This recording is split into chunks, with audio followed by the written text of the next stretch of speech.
Hi guys, welcome back to Kalpana Kannada blog. ಹೇಗಿದ್ದೀರಾ ಎಲ್ಲರೂ? ನಮಸ್ಕಾರ ಎಲ್ಲರಿಗೂ. ಎಲ್ಲರೂ ಆರಾಮಾಗಿದ್ದೀರಾ ಅಂತ ಅಂದ್ಕೊಂಡಿದ್ದೀನಿ. ಹಾಗೆ ನಾನು ಕೂಡ ತುಂಬಾ ಆರಾಮಾಗಿದ್ದೀನಿ.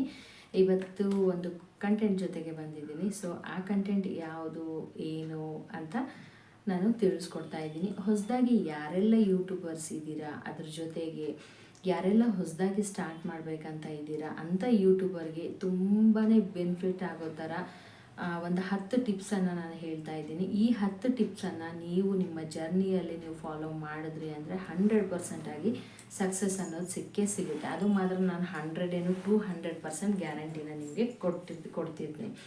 ಯಾಕಂದರೆ ಇವಾಗ ನಮಗೆ ಬೇಸಿಕ್ಕಾಗಿ ನಾವು ಯೂಟ್ಯೂಬ್ ಸ್ಟಾರ್ಟ್ ಮಾಡಬೇಕು ಅಂದರೆ ನಮ್ಗೆ ಏನು ನಾಲೆಜ್ ಇರಲ್ಲ.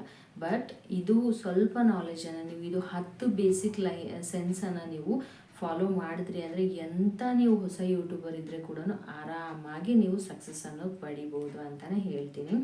ಸೊ ಬೇಸಿಕ್ ಅಂದರೆ ನಾನು ಬೇಸಿಕ್ಕಾಗಿ ಇದ್ದೀನಿ ಯೂಟ್ಯೂಬರು, ನಾನೇನು ದೊಡ್ಡ ಯೂಟ್ಯೂಬರ್ ಅಂತ ಅಲ್ಲ. ಬಟ್ ನನಗೆ ಏನು ಗೊತ್ತಿರಲಿಲ್ಲ, ನಾನು ಯೂಟ್ಯೂಬ್ ಜರ್ನಿ ಸ್ಟಾರ್ಟ್ ಮಾಡಿದಾಗ ನನಗೇನು ಗೊತ್ತಿರಲಿಲ್ಲ ಅದನ್ನು ನಾನು ಇವಾಗೆಲ್ಲ ಏನು ತಿಳ್ಕೊಂಡಿದ್ದೀನಿ ಅದನ್ನು ನಿಮ್ಮ ಮುಂದೆ ಹೇಳಿದರೆ, ಸೊ ನಾನು ಮಾಡಿರೋ ತಪ್ಪು ನೀವು ಯಾರೂ ಮಾಡಲ್ಲ ಅನ್ನೋದು ಒಂದಿದೆ. ಮತ್ತು ಅದ್ರ ಜೊತೆಗೆ ಆದಷ್ಟು ಬೇಗ ಸಕ್ಸಸ್ ಅನ್ನೋದು ಆಗಬೇಕು ಅನ್ನೋದು ನಿಮ್ಮ ಮನಸ್ಸಲ್ಲಿ ಇದ್ದರೆ ಅದು ಖಂಡಿತವಾಗ್ಲೂ ನೀವು ಈ ಥರ ಫಾಲೋ ಮಾಡ್ಕೊಂಡ್ಬಿಟ್ಟು ನೀವು ಸಕ್ಸಸ್ ಅನ್ನೋದು ಮಾಡಬೇಕು. ಸೊ ಇವಾಗ ಹೊಸದಾಗಿ ಯೂಟ್ಯೂಬರ್ ಜಸ್ಟ್ ಟೈಮ್ ಪಾಸ್ಗೋಸ್ಕರ ಅಂತ ಯೂಟ್ಯೂಬ್ ಮಾಡೋಕ್ಕೆ ಹೋಗಬೇಡಿ ಯಾರೂ. ನಿಮ್ಮ ಹತ್ರ ಎಲ್ಲನೇ ಇದೆ, ನೀವು ಅರ್ನ್ ಎಲ್ಲ ಮಾಡೋದು ಅವಶ್ಯಕತೆ ಇಲ್ಲ ನಿಮಗೆ. ಜಸ್ಟ್ ನಂಗೆ ಟೈಮ್ ಪಾಸ್ಗೆ ಹಾಕಬೇಕು ಯೂಟ್ಯೂಬಲ್ಲಿ ಅನ್ನೋದಿದ್ದರೆ ಮಾಡ್ಬೋದು. ಸೊ ಜಸ್ಟ್ ಟೈಮ್ ಪಾಸ್ ನಿಮ್ಗೆ ಯಾವಾಗ ಬೋರ್ ಆಗುತ್ತೋ ಅವಾಗ ನೀವು ಶಾರ್ಟ್ ವಿಡಿಯೋ, ರೀಲ್ಸು ಈ ಥರ ಅಪ್ಲೋಡ್ ಮಾಡಿ ಬಿಡ್ತಾ ಇರ್ಬೋದು. ತಲೆ ಕೆಡಿಸ್ಕೊಳ್ಳೋಷ್ಟು ಏನೂ ಇಲ್ಲ. ಬಟ್ ಫ್ಯಾಮ್ಲಿಲಿ ಒಬ್ಬರು ಹೌಸ್ ವೈಫ್ ಆಗಿಬಿಟ್ಟು ನಾನು ಎನಿ ಕಂಡೀಷನ್ ಆಗಿ ನನ್ನ ಫ್ಯಾಮ್ಲಿಗೆ ನಾನು ಸ್ವಲ್ಪ ಆದರೂ ಹೆಲ್ಪ್ ಮಾಡಬೇಕು, ಅದ್ರ ಜೊತೆಗೆ ನಾನು ಔಟ್ಸೈಡೆಲ್ಲ ಹೋಗಿ ಕೆಲಸ ಮಾಡೋಕ್ಕಾಗಲ್ಲ, ಸೊ ನಾನು ಮನೇಲಿ ಕೂತ್ಕೊಂಡೆ ಏನೋ ಒಂದು ಅಚೀವ್ ಮಾಡಬೇಕು ಅಂತ ಹೆಣ್ಮಕ್ಳೆಲ್ಲ ಇರ್ತೀರಲ್ವ. ಸೊ ಅಂಥವ್ರು ಬೇಕಂದರೆ ನೀವು ಈ ಥರ ಟ್ರೈ ಮಾಡ್ಬೋದು. ಸೊ ನಾನು ತುಂಬ ಒಳ್ಳೆ ಟಾಪಿಕ್ ನಿಮ್ಮ ಮುಂದೆ ಮಾತಾಡ್ತಾ ಇದ್ದೀನಿ. ಈ 10 ಟಾಪಿಕ್ನ ನೀವು ನಿಮ್ಮ ಲೈಫಲ್ಲಿ ಇನ್ಕ್ಲೂಡ್ ಮಾಡಿಕೊಂಡ್ರೆ ಅಂದರೆ 100% ಆಗಿ ನೀವು 1 ವರ್ಷದೊಳಗೆ ನೀವು ಯೂಟ್ಯೂಬರ್ ಆಗಿ ಸಕ್ಸಸ್ ಆಗೋಕ್ಕೆ ಸಾಧ್ಯ ಆಗುತ್ತೆ. ಆ 10 ಟಾಪಿಕ್ ಯಾವುದು ಏನು ಎಲ್ಲ ಅಂತ ನಾನು ಫುಲ್ ಇನ್ ಡಿಟೇಲಾಗಿ ತಿಳಿಸ್ಕೊಡ್ತಾ ಇದ್ದೀನಿ. ಕೊನೆವರೆಗೂ ವಿಡಿಯೋನ ನೋಡಿ ಅಂತ ಕೇಳ್ತಾ ಇದ್ದೀನಿ. ಯಾಕಂದರೆ ಏನೇ ಒಂದಿದ್ರೂ ಕೊನೆವರೆಗೂ ನೋಡಿದ್ಮೇಲೆ ನಿಮ್ಗೆ ಅರ್ಥ ಆಗುತ್ತೆ. ಒಂದು ಸ್ವಲ್ಪ ನೋಡಿಬಿಟ್ಟು ಸ್ವಲ್ಪ ಬಿಟ್ಬಿಟ್ಟು ನೀವು ಕೂತ್ಕೊಂಡ್ರೆ ನಿಮ್ಗೆ ನಾನು ಏನು ಟಾಪಿಕ್ ಹೇಳಿದ್ದೀನಿ ಅಂತ ನಿಮ್ಗೆ ಯಾವುದೇ ಕಾರಣಕ್ಕೂ ಅರ್ಥ ಆಗಲ್ಲ. ಸೊ ಇಷ್ಟು ಕ್ಲಿಯರಿಟಿಯಾಗಿ ಇಷ್ಟು ಎಕ್ಸಾಂಪಲ್ ಕೊಟ್ಬಿಟ್ಟು ಇಷ್ಟು ಬಿಡಿಸಂತೂ ನಿಮ್ಗೆ ಯಾರೂ ಹೇಳೋಕ್ಕೆ ಸಾಧ್ಯನೇ ಇಲ್ಲ. ಸೊ ನಾನು ಅಷ್ಟು ನೀಟಾಗಿ ಹೇಳ್ತಾ ಇದ್ದೀನಿ, ಅದಕ್ಕೋಸ್ಕರ ಕೊನೆವರೆಗೂ ನೋಡಿ. ಅದಕ್ಕಿಂತ ಮುಂಚೆ ಯಾರಾದರೂ ನನ್ನ ಚಾನಲ್ ಸಬ್ಸ್ಕ್ರೈಬ್ ಆಗಿಲ್ಲ ಅಂದರೆ ಸಬ್ಸ್ಕ್ರೈಬ್ ಆಗಿ, ಹಾಗೆ ನೋಟಿಫಿಕೇಷನ್ ಆನ್ ಮಾಡ್ಕೊಳ್ಳಿ, ಲೈಕ್ ಮಾಡಿ ವಿಡಿಯೋ ಇಷ್ಟ ಆಗಿದ್ದರೆ. ಸೊ ಮುಂದೆ ಕೂಡ ಒಳ್ಳೆ ಕಂಟೆಂಟ್ ಜೊತೆ ನಿಮ್ಮ ಮುಂದೆ ಮಾತಾಡ್ತೀನಿ ಅಂತಲೇ ಹೇಳ್ತಾ ಇರೋದು. ಜಸ್ಟ್ ಈ ವಿಡಿಯೋ ನಾನು ಬರೀ ವ್ಯೂವರ್ಸ್ಗಂತ ಮಾಡ್ತಾ ಇದ್ದೀನಿ ಅಂತ ಅಂದ್ಕೊಳ್ಳೋಕೆ ಹೋಗಬೇಡಿ. ವೀಡಿಯೋಸ್ಗೆ ವ್ಯೂವರ್ಸ್ ಬರುತ್ತಾ ಬಿಡುತ್ತಾ ನನಗೆ ಗೊತ್ತಿಲ್ಲ ಅದು. ಬಟ್ ಆದರೂ ನಾನು ಏನು ಹೇಳ್ತಾ ಇದ್ದೀನಿ ಅಂದರೆ ಇದು ನಾನು ಕಷ್ಟಪಟ್ಟಿರೋದು ನೀವು ಪಡಬಾರ್ದು. ಯಾವುದೇ ವಿಷಯ ಆಗಲಿ, ನಾವು ಒಂದು ಕೆಲಸ ಮಾಡ್ತಾ ಇದ್ದೀವಿ ಅಂದರೆ ಆ ಕೆಲಸದ ಬಗ್ಗೆ ನಮಗೆ ಸ್ವಲ್ಪ ಆದರೂ ನಾಲೆಜ್ ಇದ್ರೇ ನಾವು ಆ ಕೆಲಸಕ್ಕೆ ಕೈ ಹಾಕೋಕ್ಕಾಗುತ್ತೆ. ಆ ಕೆಲಸದ ಬಗ್ಗೆ ನಮಗೇನೂ ನಾಲೆಜೇ ಇಲ್ಲ, ಒಂಚೂರು ನಾಲೆಜ್ ಇಲ್ಲ ಅಂದಮೇಲೆ ನಾವು ಆ ಕೆಲಸ ಹೇಗೆ ಮಾಡೋಕ್ಕೆ ಸಾಧ್ಯ ಆಗುತ್ತೆ? ತುಂಬ ಕಷ್ಟ ಆಗುತ್ತಲ್ವ. ಅದಕ್ಕೆ ನಾವು ಯಾವುದೇ ಕೆಲಸ ಮಾಡೋ ಟೈಮಲ್ಲಿ ಅದ್ರ ಬಗ್ಗೆ ಸ್ವಲ್ಪ ಆದರೂ ನಾವು ತಿಳ್ಕೊಂಡು ನಾವು ಮುಂದೆ ಹೆಜ್ಜೆನ ಇಡಬೇಕು ಅಂತ ಹೇಳೋದು. ಸೊ ಇವಾಗ ಯೂಟ್ಯೂಬ್ ಸ್ಟಾರ್ಟ್ ಮಾಡ್ತೀರಾ, ಎಲ್ಲರೂ ಏನು ಅಂದ್ಕೊಂಡಿದ್ದೀರಾ? ಓಹ್ ನಡಿ, ನಾನು ಮನೇಲಿ ಕೂತ್ಕೊಂಡಿದ್ದೀನಿ, ಯೂಟ್ಯೂಬ್ ಸ್ಟಾರ್ಟ್ ಮಾಡೋಣ. ಯೂಟ್ಯೂಬ್ ಸ್ಟಾರ್ಟ್ ಆಯಿತು ಅಂತಂದರೆ ನಾನು ರೆಗ್ಯುಲರಾಗಿ ವಿಡಿಯೋ ಹಾಕ್ಕೊಂಡು ಹೋಗ್ತೀನಿ, ನನ್ನ ಚಾನಲ್ ಮೊನಿಟೈಸ್ ಆಯಿತು ಅಂದ್ರೆ ನಮ್ಗೆ ಅಮೌಂಟ್ ಬರುತ್ತೆ ಅಂತ ಅಂದ್ಕೊಂಡಿದ್ದೀರಾ. ಆಲ್ಮೋಸ್ಟ್ ಜನ 100%ಅಲ್ಲಿ 50%, 90% ಜನ ಇದೇ ಥರ ಥಿಂಕ್ ಮಾಡಿರೋದು. 50-90% ಜನದೇನು ಅಷ್ಟ್ಲಿಕ್ ನಾನು ಅದೇ ಥಿಂಕ್ ಮಾಡಿರೋದು ನಿಜ ಹೇಳಬೇಕಂದ್ರೆ. ಯಾಕಂದರೆ ಸ್ಟಾರ್ಟಿಂಗಲ್ಲಿ ನಮಗೆ ಯೂಟ್ಯೂಬ್ ಬಗ್ಗೆ ಏನೂ ಗೊತ್ತಿರಲಿಲ್ಲ. ಸೊ ಯೂಟ್ಯೂಬ್ ನಾನೇನು ಜಸ್ಟ್ ಅಂದ್ಕೊಂಡಿದ್ದೆ, ಯೂಟ್ಯೂಬ್ ವಿಡಿಯೋ ಮಾಡೋದು ಬಿಟ್ಬಿಡೋದು ಅಷ್ಟೇ ತಾನೇ ಅದರಲ್ಲಿ ಅಂತ ನಾನು ಈ ಥರ ಥಿಂಕ್ ಮಾಡಿದ್ದು. ಸೊ ಅದು ಆ ಥರ ಅಲ್ಲ, ಸಾಧ್ಯನೇ ಇಲ್ಲ ಆ ಥರ. ಬಟ್ ಇವಾಗ ಮೋನಿಟೈಸ್ ಮಾಡ್ಕೋಬೇಕು ಫಸ್ಟ್. ಮೋನಿಟೈಸ್ ಸುಮ್ಮನೆ ಆಗುತ್ತಾ? ಸುಮ್ಮನೆ ಅಂತೂ ಯಾವುದೇ ಕಾರಣಕ್ಕೂ ಆಗಲ್ಲ. ಸೊ ನಾವು ಫಸ್ಟು ಮೋನಿಟೈಸ್ ಅಪ್ಲೈ ಮಾಡ್ಕೋಬೇಕು. ನಮ್ಮ ಚಾನಲನ್ನು ನಾವು ಮೋನಿಟೈಸ್ ಮಾಡ್ಕೋಬೇಕು ಅನ್ನೋದು ಇದ್ದರೆ ಯಾವ ಥರ ಫಾಲೋ ಮಾಡಬೇಕು? ಆದಷ್ಟು ಬೇಗ ನೀವು ಅಚೀವ್ ಮಾಡಬೇಕು. ನಾನು 1 ವರ್ಷದಲ್ಲಿ ಅಲ್ಲಿ ಯೂಟ್ಯೂಬರು ಟಾರ್ಗೆಟ್ ಕೊಟ್ಟಿರ್ತಾರೆ. ಸೊ 1 ವರ್ಷದ ಒಳಗಡೆ ನೀವು 4000 ವಾಚ್ ಅವರ್ ಕಂಪ್ಲೀಟ್ ಮಾಡಬೇಕು, ಅದ್ರ ಜೊತೆಗೆ 1000 ಸಬ್ಸ್ಕ್ರೈಬ್ ಕಂಪ್ಲೀಟ್ ಮಾಡಬೇಕು ಅಂತ ಕೊಟ್ಟಿರ್ತಾರೆ. ಓಕೆನಾ?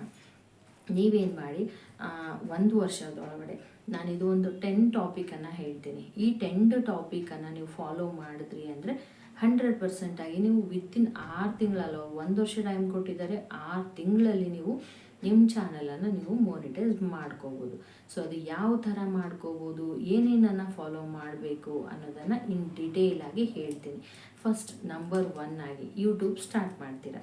ಎಲ್ಲರೂ ಯೂಟ್ಯೂಬ್ ಚಾನಲ್ ಓಪನ್ ಮಾಡ್ತೀರಾ, ಯೂಟ್ಯೂಬ್ ವಿಡಿಯೋ ಹಾಕ್ತೀರಾ. ಹೇಗೆ ಹಾಕ್ತೀರಾ? ಮನ್ಸು ಬಂದಾಗ ಇವತ್ತು ಹಾಕ್ತೀರಾ, 2 ಡೇಸ್ ಬಿಟ್ಕೊಡ್ತೀರಾ, ಮತ್ತೆ ಒಂದು ವಿಡಿಯೋ ಹಾಕ್ತೀರಾ, ಮತ್ತೆ ಒಂದು 15 ದಿವಸ ಬಿಡ್ತೀರಾ, ಮತ್ತೆ ಒಂದು ವಿಡಿಯೋ ಹಾಕ್ತೀರಾ. ಈ ಥರ ಯಾವುದೇ ಕಾರಣಕ್ಕೂ ತಪ್ಪು ಕೆಲಸನ ಮಾಡಲೇಬಾರ್ದು. ನೀವು ಫಸ್ಟ್ ಯೂಟ್ಯೂಬ್ ಚಾನಲ್ ಓಪನ್ ಮಾಡಿದರೆ ಈ ತಪ್ಪು ಯಾವತ್ತೂ ಮಾಡೋಕ್ಕೆ ಹೋಗಬೇಡಿ. ಓಕೆನಾ? ಯಾಕಂದರೆ ಏನಾಗುತ್ತೆ, ಯೂಟ್ಯೂಬು ಫಸ್ಟು ಮೇನ್ ಏನು ನೋಡುತ್ತೆ, ಇವ್ರು ಯೂಟ್ಯೂಬಲ್ಲಿ ಎಷ್ಟು ಫೋಕಸ್ ಆಗಿದ್ದಾರೆ, ಇವ್ರಿಗೆ ಎಷ್ಟು ಚಾನಲ್ ಬಗ್ಗೆ ಕ್ಯೂರಿಯಾಸಿಟಿ ಇದೆ ಅನ್ನೋದನ್ನು ತಿಳ್ಕೊಳ್ಳುತ್ತೆ. ಓಕೆನಾ? ಅದಕ್ಕೋಸ್ಕರ ನೀವು ಮೈಂಡಲ್ಲಿ ಫಿಕ್ಸ್ ಮಾಡ್ಕೊಳ್ಳಿ. ಫಸ್ಟ್ ನಾನು ಯೂಟ್ಯೂಬ್ ಜರ್ನಿ ಸ್ಟಾರ್ಟ್ ಮಾಡಬೇಕಾ ಬೇಡವಾ ಅಂತ ಫಿಕ್ಸ್ ಮಾಡ್ಕೊಳ್ಳಿ. ನಾನು ಯೂಟ್ಯೂಬ್ ಜರ್ನಿ ಸ್ಟಾರ್ಟ್ ಮಾಡಲೇಬೇಕು, ಯೂಟ್ಯೂಬ್ ಮಾಡಬೇಕು ಅನ್ನೋದಾದರೆ, ಇದರಲ್ಲಿ ನಾನು ಸಕ್ಸಸ್ ಆಗೇ ಆಗಬೇಕು, ಇದರಲ್ಲಿ ನಾನು ಪೇಮೆಂಟ್ ಎತ್ತಬೇಕು ಅನ್ನೋ ಥರ, ನಮ್ಮ ಫ್ಯಾಮ್ಲಿಗೆ ನನ್ನ ಕಡೆಯಿಂದ ಸ್ವಲ್ಪ ಆದರೆ ಹೆಲ್ಪ್ ಆಗಬೇಕು ಅನ್ನೋ ಥರ ಥಿಂಕ್ ಇದ್ದರೆ ಮಾತ್ರ ಯೂಟ್ಯೂಬ್ ಓಪನ್ ಮಾಡಿ. ಯೂಟ್ಯೂಬ್ ಓಪನ್ ಮಾಡಿಬಿಟ್ಟು ನೀವು ಯಾವ ಕಂಟೆಂಟ್ ಹಾಕಬೇಕಂತ ಇದ್ದೀರಾ ಅಂತ ಮೈಂಡಲ್ಲಿ ಇಟ್ಕೊಳ್ಳಿ. ಯೂಟ್ಯೂಬ್ ಚಾನಲ್ ಓಪನ್ ಮಾಡ್ತೀರಾ, ಅದ್ರ ಜೊತೆಗೆ ನಾನು ಯಾವ ಥರ ವೀಡಿಯೋಸ್ ಬಿಡಬೇಕು. ಇವಾಗ ಸ್ಟಾರ್ಟಿಂಗಲ್ಲಿ ನಿಮಗೆ ಯಾವ ಥರ ವೀಡಿಯೋ ಹಾಕಬೇಕು, ಹೇಗೆ ಹಾಕಬೇಕು ಅನ್ನೋ ಐಡಿಯಾ ಸಾಧ್ಯನೇ ಇರೋದಿಲ್ಲ. ಸೊ ಅದಕ್ಕೆ ನೀವೇನು ಮಾಡ್ತೀರಾ, ಮಿಕ್ಸ್ ಕಂಟೆಂಟ್ ಹಾಕ್ತೀರಾ. ಹಾಕಿ, ಸ್ಟಾರ್ಟಿಂಗಲ್ಲಿ ಮಿಕ್ಸ್ ಕಂಟೆಂಟ್ ಹಾಕಬೇಕು, ನೋ ಪ್ರಾಬ್ಲಮ್. ಮಿಕ್ಸ್ ಕಂಟೆಂಟ್ ಹಾಕಿದರೆ ಏನೂ ತೊಂದರೆ ಆಗಲ್ಲ, ಬಟ್ ಸ್ಟಾರ್ಟಿಂಗಲ್ಲಿ ಮಾತ್ರ ಹಾಕಬೇಕು. ಸೊ ಯಾಕಂದರೆ ನಮಗೆ ಗೊತ್ತಾಗಲ್ಲ ಯಾವ ಥರ ಹಾಕಿದರೆ ಯಾವ ಥರ ನಮಗೆ ಆಡಿಯನ್ಸ್ ರೆಸ್ಪಾನ್ಸ್ ಕೊಡ್ತಾರೆ ಅನ್ನೋದು ಐಡಿಯಾ ಇರಲ್ಲ. ಅದರಿಂದ ನಾವೇನು ಮಾಡಬೇಕು, ಎಲ್ಲ ಥರ ಮಿಕ್ಸ್ ಕಂಟೆಂಟ್ನ ಹಾಕಬೇಕು. ಮಿಕ್ಸ್ ಕಂಟೆಂಟ್ ಅಂದರೆ ಏನು, ಇವಾಗ ನಾವು ದೇವ್ರ ಬಗ್ಗೆ ಹೇಳ್ತಾ ಇದ್ದೀವಿ, ಸೊ ದೇವ್ರ ಬಗ್ಗೆ ವಿಡಿಯೋ ಮಾಡಿರೋದಾಗಿರ್ಬೋದು, ಆಯಿತು, ಶಾರ್ಟ್ ವಿಡಿಯೋ ಹಾಕೋದಾಗಿರ್ಬೋದು, ಮತ್ತು ಸ್ಟೋರಿ ಹೇಳೋದಾಗಿರ್ಬೋದು, ಸಾಂಗ್ ಬಗ್ಗೆ ಆಗಿರ್ಬೋದು, ರಂಗೋಲಿ ಅಂತ, ಕಿಚನ್ ಕುಕ್ಕಿಂಗ್ ಅಂತ, ಈ ಥರ ಎಲ್ಲ ನೀವು ಐಡಿಯಾಸ್ನ ನೀವು ಮಿಕ್ಸ್ ಕಂಟೆಂಟ್ ಆಗಿ ಇನ್ಕ್ಲೂಡ್ ಮಾಡ್ಕೋಬೋದು. ಸೊ ಮಿಕ್ಸ್ ಕಂಟೆಂಟ್ ಇವಾಗ ನಾವು ಯಾವ ಥರ, ಇವಾಗ ನೀವು ಇವತ್ತು ಕುಕ್ಕಿಂಗ್ ಹಾಕಿದ್ದೀರಾ, ನಾಳೆ ಏನು ಮಾಡ್ತೀರಾ, ರಂಗೋಲಿ ಹಾಕ್ತೀರಾ. ಸೊ ನಾಡಿದ್ದು ಏನು ಮಾಡ್ತೀರಾ, ಡೈಲಿ ವ್ಲಾಗ್ ಮಾಡ್ತೀರಾ. ಆಚೆ ನಾಡಿದ್ದು ನೀವು ಏನು ಮಾಡ್ತೀರಾ, ಸಾಂಗ್ ಹಾಕ್ತೀರಾ. ಓಕೆನಾ? ಸಾಂಗ್ಸ್ಗೆ ಚೆನ್ನಾಗಿ ರೆಸ್ಪಾನ್ಸ್ ಬಂತು, ಇದು 4 ವೀಡಿಯೋಗೆ ಚೆನ್ನಾಗಿ ರೆಸ್ಪಾನ್ಸ್ ಬಂದಿಲ್ಲ, ಸಾಂಗ್ಗೆ ರೆಸ್ಪಾನ್ಸ್ ಬಂತು. ಆವಾಗ ನಿಮ್ಗೇನು ಅರ್ಥ ಆಗುತ್ತೆ, ನಾನು ಸಾಂಗ್ ಹಾಕಿದ್ದೀನಿ, ಅದರಿಂದ ನನಗೆ ಚೆನ್ನಾಗಿ ರೆಸ್ಪಾನ್ಸ್ ಬಂದಿದೆ, ನಾನು ಮುಂದೆ ಕೂಡ ನಾನು ಸಾಂಗ್ ಅಪ್ಲೋಡ್ ಮಾಡಿದರೆ ಬರುತ್ತೇನೋ ಅಂತ ಒಂದು ಥಿಂಕ್ ಬರುತ್ತೆ ನಿಮಗೆ. ಅದೇ ಥರ ಥಿಂಕಿಂಗು ನೀವೇನು ಮಾಡಿ, ಇವಾಗ ನಿಮ್ಮ ಚಾನಲಲ್ಲಿ ಸಾಂಗು ರನ್ ಆಗ್ತಾ ಇದೆಯಾ, ಸಾಂಗ್ ರನ್ ಆಗ್ತಾ ಇದೆ ಅಂದರೆ ನೀವು ಆದಷ್ಟು ಪ್ರಯತ್ನನ ಸಾಂಗ್ಗೆ ಕಂಪ್ಲೀಟ್ ಮಾಡಿ. ಯಾಕಂದರೆ ಸಾಂಗ್ ರನ್ ಆಗುತ್ತೆ. ಇವಾಗ ನಾವೆಲ್ಲ ಮಿಕ್ಸ್ ಕಂಟೆಂಟ್ ಹಾಕಿದ್ವಿ ಅಂದರೆ ಅದು ಆಗಲ್ಲ. ನೀವು ಸ್ಟಾರ್ಟಿಂಗಲ್ಲಿ ನಿಮ್ಮ ಚಾನಲ್ಲು ಎದ್ರ ಮೇಲೆ ಗ್ರೋತ್ ಆಗಬೇಕು ಅನ್ನೋ ರೀಸನ್ಗೆ ನೀವು ಮಿಕ್ಸ್ ಕಂಟೆಂಟನ್ನು ಹಾಕ್ಬೋದು. ಸೊ ಮಿಕ್ಸ್ ಕಂಟೆಂಟ್ ಹಾಕೋದಾದಮೇಲೆ ನೀವೇನು ಮಾಡಬೇಕು, ಒಂದನ್ನು ಡಿಸೈಡ್ ಮಾಡ್ಕೊಂಡ್ಬಿಟ್ಟು ನೀವು ಅದನ್ನು ಕಂಟಿನ್ಯೂ ಆಗಿ ಮಾಡ್ಕೋಬೇಕು. ಸಾಂಗ್ ಡಿಸೈಡ್ ಮಾಡಿದ್ದೀರಾ ಅಂದರೆ ಕಂಟಿನ್ಯೂ ಆಗಿ ಸಾಂಗ್ ರಿಲೇಟೆಡ್ ವಿಡಿಯೋಸೇ ಹಾಕಬೇಕೇ ಹೊರತು ಅದರಲ್ಲಿ ಯಾವುದೇ ಥರ ಮಿಕ್ಸ್ ಕಂಟೆಂಟ್ ಹಾಕೋಕ್ಕೆ ಹೋಗಬೇಡಿ. ಯಾಕಂದರೆ ಅದು ನಾನು ಮಾಡಿರೋ ತಪ್ಪು, ನೀವು ಮಾಡೋಕ್ಕೆ ಹೋಗಬೇಡಿ. ಹೊಸ ಯೂಟ್ಯೂಬರು ಅಂತಲೇ ಹೇಳ್ತಾ ಇರೋದು. ಇದು ಒಂದು ಫಸ್ಟಿಗೆ. ಎರಡನೇದು ಬಂದುಬಿಟ್ಟು ಡೈಲಿ ರೆಗ್ಯುಲರ್ ವಿಡಿಯೋ. ಡೈಲಿ ಅಂದರೆ ಡೈಲಿ ರೆಗ್ಯುಲರ್ ವೀಡಿಯೋಸ್ ಬರಬೇಕು. ಇವಾಗ ನೀವು ಮಾರ್ನಿಂಗ್ 11 o'clock ವಿಡಿಯೋ ಅಂತ ಫಿಕ್ಸ್ ಮಾಡಿದ್ದೀರಾ ಅಂತ ಅಂದ್ಕೊಳ್ಳಿ. ಅದು ಕೂಡ ನೀವು ಒಂದು ವಾರ ನೀವು ಟ್ರೈ ಮಾಡಿ, ಯಾವ ಟೈಮಲ್ಲಿ ವಿಡಿಯೋ ರನ್ ಆಗುತ್ತೆ ಅನ್ನೋದನ್ನು ಟೈಮ್ ಫಿಕ್ಸ್ ಮಾಡ್ಕೊಳ್ಳಿ. ನಿಮಗೆ ಚೆನ್ನಾಗಿ ಮಾರ್ನಿಂಗ್ ಸಿಗುತ್ತಾ, ಮಾರ್ನಿಂಗ್ ವಿಡಿಯೋ ಅಪ್ಲೋಡ್ ಮಾಡಿ, ಇಲ್ಲ ಮಧ್ಯಾಹ್ನ ಮಾಡ್ತೀರಾ, ಇಲ್ಲ ಈವ್ನಿಂಗ್ ಮಾಡ್ತೀರಾ, ನೋಡ್ಕೊಂಡು ಮಾಡಿ. ಸೊ ರೆಗ್ಯುಲರ್ ಆಗಿ ನೀವು 2 ಡೇಸ್ಗೆ ಒಂದ್ಸರಿ ಹಾಕ್ತಾ ಇದ್ದೀರಾ ವೀಡಿಯೋಸು, ಕಂಪಲ್ಸರಿ 2 ಡೇಸ್ಗೆ ಒಂದ್ಸರಿ ವಿಡಿಯೋ ಬರಲೇಬೇಕು.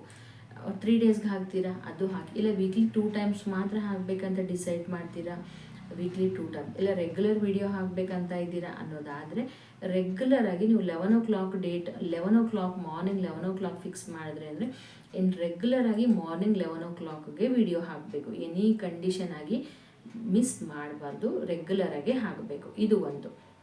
ಮತ್ತು ಸಬ್ಸ್ಕ್ರೈಬ್ ಬೇಕು.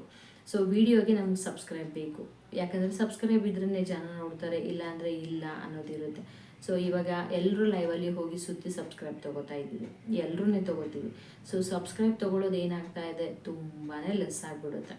ಸೊ ಈ ಕಡೆ ನೀವು ಬೆಳಗ್ಗೆಯಿಂದ ಸಾಯಂಕಾಲ ಗಂಟೆ ಎಲ್ಲರೂ ಲೈವಲ್ಲಿ ಹೋಗಿ ಸುತ್ತಿ ಸಬ್ಸ್ಕ್ರೈಬ್ ತೊಗೋತೀರಾ, ಆಮೇಲೆ ಅದು ಇನ್ನೂ ಒಂದು ಒನ್ ಡೇ ಇಲ್ಲಾಂದರೆ ಇನ್ನೂ ಒಂದು ಹಾಫ್ ಆನ್ ಅವರ್ ಬಿಟ್ಟು ಎಲ್ಲ ಲೆಸ್ ಆಗಿಬಿಡೋ ಚಾನ್ಸಸ್ ಕೂಡ ಇರುತ್ತೆ. ಅದಕ್ಕೆ ಏನು ಮಾಡಿ, ಸಬ್ಸ್ಕ್ರೈಬ್ ಬೇಕು ನಿಮಗೆ. ನೀವು ಯಾರು ಲೈವ್ ಹೋಗೋ ಅವಶ್ಯಕತೆಯೂ ಇಲ್ಲ, ನೀವು ಸಬ್ಸ್ಕ್ರೈಬ್ ಬೇಕು ಅನ್ನೋದಾದರೆ ಜಸ್ಟ್ ನೀವು ಒನ್ ಡೇಗೆ 2 ಶಾರ್ಟ್ ವಿಡಿಯೋನ ಅಪ್ಲೋಡ್ ಮಾಡಿ. ಒನ್ ಡೇಗೆ ಕನ್ಫರ್ಮ್ ಆಗಿ ಎನಿ ಕಂಡೀಷನು ಶಾರ್ಟ್ ವಿಡಿಯೋನ ಅಪ್ಲೋಡ್ ನೀವು ಮಾಡಲೇಬೇಕು.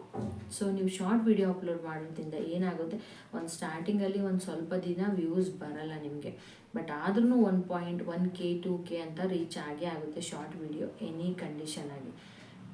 ಸೊ ಅದರಲ್ಲಿ ನೀವು ದಿನಾ ರೆಗ್ಯುಲರ್ ಶಾರ್ಟ್ ವಿಡಿಯೋಸ್ ನೀವು ಹಾಕ್ತಾ ಹೋದ್ರಿ ಅಂದರೆ ನಿಮಗೆ ಆರಾಮಾಗಿ ಒಂದೊಂದು ಶಾರ್ಟ್ ವಿಡಿಯೋಸ್ದಲ್ಲಿ 6-7 ಸಬ್ಸ್ಕ್ರೈಬ್ ಅಂತೂ ಗ್ಯಾರಂಟಿ 100% ಬರುತ್ತೆ. ಸೊ ಇದು ನೆನ್ಪಿಟ್ಕೊಳ್ಳಿ, ದಿನ ರೆಗ್ಯುಲರಾಗಿ ವಿಡಿಯೋಸ್ ಹಾಕಬೇಕು, ದಿನ ರೆಗ್ಯುಲರಾಗಿ 2 ಶಾರ್ಟ್ ವಿಡಿಯೋಸ್ನ ಬಿಡಲೇಬೇಕು. ಮತ್ತು ವಿಡಿಯೋ ಬಿಡ್ತೀರಾ ಮತ್ತು ಶಾರ್ಟು ಬಿಡ್ತೀರಾ, ವಿಡಿಯೋ ಬಿಡ್ತೀರಾ ವ್ಯೂಸ್ ಬರಲ್ಲ. ಯಾಕೆ ಬರಲ್ಲ ವ್ಯೂಸು, ಏನಕ್ಕೋಸ್ಕರ ಬರಲ್ಲ ಅನ್ನೋದು ಕೂಡ ಹೇಳ್ತೀನಿ. ನೀವು ಒಂದು ಟಾಪಿಕ್ ಬಗ್ಗೆ ವಿಡಿಯೋ ಮಾಡಿದ್ದೀರಿ, ಆ ಟಾಪಿಕ್ ವಿಡಿಯೋ ಬಗ್ಗೆ ನೀವು ಟೈಟಲ್ ಆಗಿ ಫುಲ್ ಅಟ್ರ್ಯಾಕ್ಟ್ ಆಗಿ ಇರಬೇಕು. ಆ ಟೈಟಲ್ ನೋಡಿದರೆ ಗೊತ್ತಾಗಬೇಕು ಜನರಿಗೆ, ಓ ಇದರಲ್ಲಿ ಏನೋ ಕುತೂಹಲ ಇದೆ, ಏನಿದೆ ನೋಡೋಣ ಅಂತ ಗೊತ್ತಾಗಬೇಕು. ಅದರಿಂದ ನಿಮಗೆ ವಿಡಿಯೋ ಓಪನ್ ಮಾಡಿ ನೋಡೋ ಚಾನ್ಸಸ್ ಕೂಡ ಇರುತ್ತೆ. ಅದ್ರ ಜೊತೆಗೆ ಥಂಬ್ಲೈನು ಆದಷ್ಟು ಆ್ಯಕ್ಟಿವ್ ಆಗಿರಬೇಕು. ಅಟ್ರ್ಯಾಕ್ ಅಂದರೆ ಹೆಂಗೆ ಅಂತೀರ, ಥಂಬ್ಲೈನ್ ನೋಡಿದ ತಕ್ಷಣ ಅವ್ರ ಕಣ್ಣು ಆ ಕಡೆ ಈ ಕಡೆ ಹೋಗಬಾರ್ದು, ಓ ಏನೋ ಇದೆ ಇದರಲ್ಲಿ ನಾನು ಓಪನ್ ಮಾಡಿ ನೋಡಬೇಕು ಅನ್ನೋ ಥರ ಕ್ಯೂರಿಯಾಸಿಟಿ ಬಂದುಬಿಡಬೇಕು ಅವ್ರಿಗೆ. ಸೊ ಆ ಥರ ಥಂಬ್ಲೈನನ್ನು ನೀವು ಕ್ರಿಯೇಟ್ ಮಾಡಬೇಕು. ಆದಷ್ಟು ನೀವು ಇವಾಗ ಆಲ್ರೆಡಿ ಯೂಟ್ಯೂಬರ್ಗೆ ಗೊತ್ತಾಗುತ್ತೆ. ಸೊ ಹೊಸದಾಗಿ ಯೂಟ್ಯೂಬರ್ ಇರೋರಿಗೆ ಸ್ವಲ್ಪ ಕಷ್ಟ ಆಗುತ್ತೆ, ಒಂದು ಸ್ವಲ್ಪ ದಿನ ಥಂಬ್ಲೈನ್ ಹೇಗೆ ಮಾಡೋದು, ವಿಡಿಯೋ ಎಡಿಟ್ ಹೇಗೆ ಮಾಡಬೇಕು, ಟೈಟಲ್ ಯಾವ ರೀತಿ ಹಾಕಬೇಕು ಅನ್ನೋದನ್ನು ಸ್ವಲ್ಪ ಟೆನ್ಷನ್ ಆಗುತ್ತೆ. ಬಟ್ ಮಾಡ್ತಾ ಆರಾಮಾಗಿ ಬಂದುಬಿಡುತ್ತೆ. ಓಕೆನಾ, ಇಷ್ಟು 2 ನೆನ್ಪಿಟ್ಕೊಳ್ಳಿ. ಅದು ಮಾತ್ರ ಮೇನ್ ಇಂಪಾರ್ಟೆಂಟು.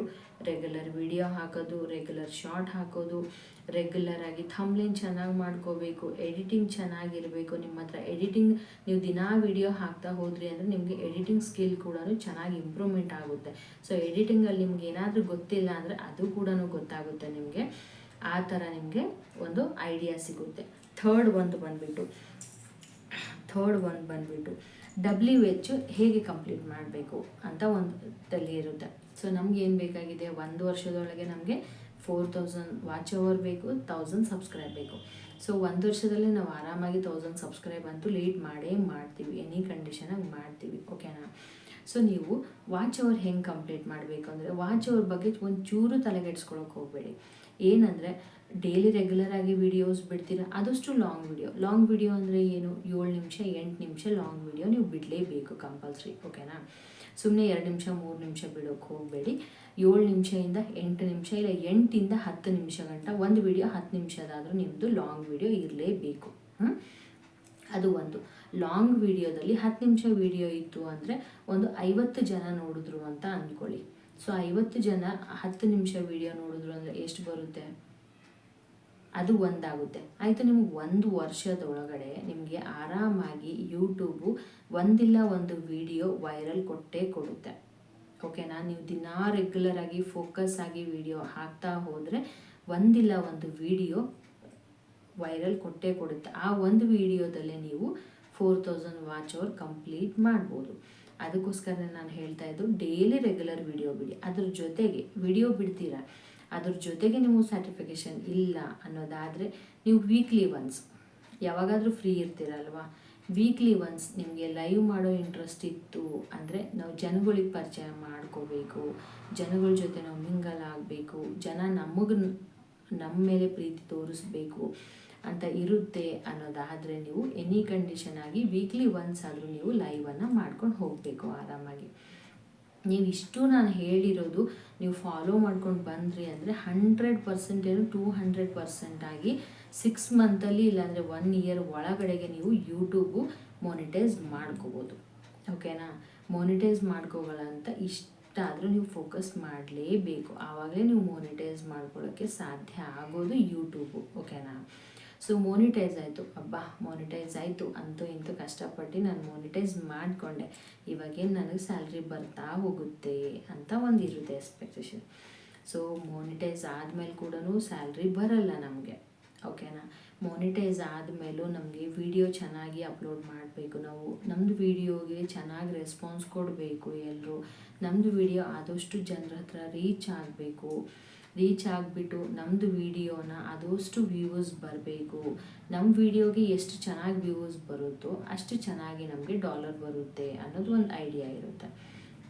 ಸೊ ಇವಾಗ ಹೆಂಗಿದೆ ಅಂದರೆ ಡಾಲರ್ ಬರಬೇಕು, ನಮಗೆ ನಾವು ಅಮೌಂಟ್ ಮಾಡ್ಕೋಬೇಕು ಅಂದರೆ ನಾವು ಇವಾಗ ಹಿಂದೆ ಹಾಕಿರೋದು ಒಂದು 60,000 70,000 ವಿಡಿಯೋ ವೈರಲ್ ಆಗಿರುತ್ತೆ ಅಂತ ತಿಳ್ಕೊಳ್ಳಿ. ಬಟ್ ಮೋನಿಟೈಸ್ ಆದಮೇಲೆ ಅದು ಏನು ಓಡುತ್ತೆ, ಅದು 60,000-70,000 ವಿಡಿಯೋ ಓಡಿದೆ ಅಲ್ವಾ, ಅದು ಓಡ್ತು ಅಂದರೆ ಮಾತ್ರ ನಿಮಗೆ ಅದರಲ್ಲಿ ಡಾಲರ್ ಕೌಂಟ್ ಆಗೋದು. ಇಲ್ಲಾಂದರೆ ಹಿಂದೆ ಏನು ರನ್ ಆಗಿದೆ ವಿಡಿಯೋ ಅದಕ್ಕೆ ಯಾವುದಕ್ಕೂ ಡಾಲರ್ ಕೊಡಲ್ಲ ಅವರು. ಮೋನಿಟೈಸ್ ಆಗೋ ಗಂಟೆ ಓಡಿರೋದು ಮ್ಯಾಟ್ರ್ ತೊಗೊಳ್ಳಲ್ಲ. ಅದು ಮೋನಿಟೈಸ್ ಆದಮೇಲೆ ಏನು ಓಡುತ್ತೆ ವಿಡಿಯೋ, ನಾವೇನು ಅಪ್ಲೋಡ್ ಮಾಡಿದ್ದೀವಿ ಅದು ವಿಡಿಯೋ ಹೇಗೆ ರನ್ ಆಗುತ್ತೆ ಅದ್ರ ಮೇಲೆ ಡಿಪೆಂಡ್ ವೈಸ್ ಮಾತ್ರ ನಮಗೆ ಅಮೌಂಟನ್ನು ಪೇ ಮಾಡೋದು. ಇದು ಇಷ್ಟು ಫಾಲೋ ಮಾಡಿ 100% ಆಗಿ 6 ತಿಂಗಳಲ್ಲಿ 1 ವರ್ಷದ ಒಳಗಡೆ ನೀವು ಚಾನಲನ್ನು ಮೋನಿಟೈಸ್ ಮಾಡಿಕೊಂಡು ನೀವೇನು ಅಚೀವ್ ಮಾಡಬೇಕು ಅಂತ ಇದ್ದೀರಾ ಅದನ್ನು ಅಚೀವ್ ಮಾಡ್ಕೊಳ್ಳೋಕ್ಕೆ ಸಾಧ್ಯ ಆಗೋದು. ಇಲ್ಲ ಅಂದರೆ ಆಗೋಕ್ಕಾಗಲ್ಲ. ಇದೇ ಜಾಬ್ ಅಂತ ಅಂದ್ಕೊಂಡು ಮಾಡೋಕ್ಕೆ ಹೋಗಬೇಡಿ ಯಾರು. ಇದು ಪಾರ್ಟ್ ಜಾಬ್ ಅಂತ ತಿಳ್ಕೊಂಡು ಮಾಡಿ. ಸೊ ನೀವೇನಾದರೂ ಸ್ಯಾರಿ ಬಿಸ್ನೆಸ್ ಮಾಡ್ತಾ ಇದ್ದೀರಾ, ಇಲ್ಲ ಸ್ಯಾರಿ ಬಗ್ಗೆ ಏನಾದರೂ ಮಾತಾಡ್ತಾ ಇದ್ದೀರಾ, ನಿಮ್ಮ ಹತ್ರ ಏನಾದರೂ ಒಂದು ಐಡಿಯಾ ಇದೆ, ಅದು ಐಡಿಯಾನ ಹೊರಗೆ ಹಾಕಬೇಕಂತ ಇದ್ದೀರಾ, ನೀವು ಪಾರ್ಟ್ ಜಾಬ್ ಆಗಿಬಿಟ್ಟು ಮಾಡಬೇಕಂತ ಇದ್ದೀರಾ ಅಂದರೆ ಯೂಟ್ಯೂಬ್ ಆರಾಮಾಗಿ ಓಪನ್ ಮಾಡ್ಬೋದು. ಬಟ್ ಇದ್ರ ಮೇಲೆ ಡಿಪೆಂಡ್ ಆಗಿ ನಾವು ಇದರಿಂದನೇ ಅರ್ನಿಂಗ್ ಮಾಡ್ಕೊಂಡು ಫ್ಯಾಮಿಲಿ ಮೇಂಟೈನ್ ಮಾಡ್ತೀವಿ ಅಂದರೆ ಖಂಡಿತವಾಗ್ಲೂ ಸಾಧ್ಯ ಇಲ್ಲ. ಇದು ಮಾತ್ರ ನೆನ್ಪಿಟ್ಕೊಳ್ಳಿ ಎಲ್ಲರೂ. ಸೊ ಎಲ್ರಿಗೂ ಯೂಸ್ಫುಲ್ ಆಯಿತು ಅಂತ ಅಂದ್ಕೋತೀನಿ ವಿಡಿಯೋ. ಸೊ ತುಂಬ ಅಂದರೆ ತುಂಬ ಒಳ್ಳೆ ಟಾಪಿಕ್ ಜೊತೆ ಮುಂದೆ ಕೂಡ ಬರ್ತೀನಿ. ಐ ಹೋಪ್ ಎಲ್ರಿಗೂ ಇಷ್ಟ ಆಯಿತು ಅಂದರೆ ಲೈಕ್ ಮಾಡಿ, ಶೇರ್ ಮಾಡಿ, ಕಾಮೆಂಟ್ ಮೂಲಕ ನಿಮ್ಮ ಅನಿಸಿಕೆಯನ್ನು ತಿಳಿಸಿ ಅಂತ ಹೇಳ್ತಾ ಇವತ್ತಿನ ವಿಡಿಯೋ ಎಂಡ್ ಮಾಡ್ತಾ ಇದ್ದೀನಿ. ಯಾರಾದರೂ ಸಬ್ಸ್ಕ್ರೈಬ್ ಆಗಿಲ್ಲ ಅಂದರೆ ಪ್ಲೀಸ್ ಸಬ್ಸ್ಕ್ರೈಬ್ ಆಗಿ ಸಪೋರ್ಟ್ ಮಾಡಿ ಅಂತ ಕೇಳ್ತಾ, ಎಲ್ಲರೂ ನನ್ನ ವಿಡಿಯೋ ನೋಡಿರೋಗೋಸ್ಕರ ಎಲ್ಲರಿಗೂ ಮನಸ್ಫೂರ್ತಿಯಾಗಿ ಧನ್ಯವಾದಗಳನ್ನು ಅರ್ಪಿಸುತ್ತೇನೆ ಅಂತ ಹೇಳ್ತಾ ಇವತ್ತಿನ ವಿಡಿಯೋ ಕಂಪ್ಲೀಟ್ ಮಾಡ್ತಾ ಇದ್ದೀನಿ. Thank you for watching my video friends. Take care ಎಲ್ಲರಿಗೂ. ಮತ್ತೆ ನಾಳೆ ಸಿಗ್ತೀನಿ ಹೊಸ ವಿಡಿಯೋವೊಂದಿಗೆ. ಅಷ್ಟೊತ್ತು ಗಂಟ ಎಲ್ಲರೂ ಹ್ಯಾಪಿಯಾಗಿ ಖುಷಿಯಾಗಿ ಸ್ಮೈಲ್ ಮಾಡ್ಕೊಂಡು ಹ್ಯಾಪಿಯಾಗಿರಿ ಅಂತ ಕೇಳ್ತಾ thank you. It's love. Thank you.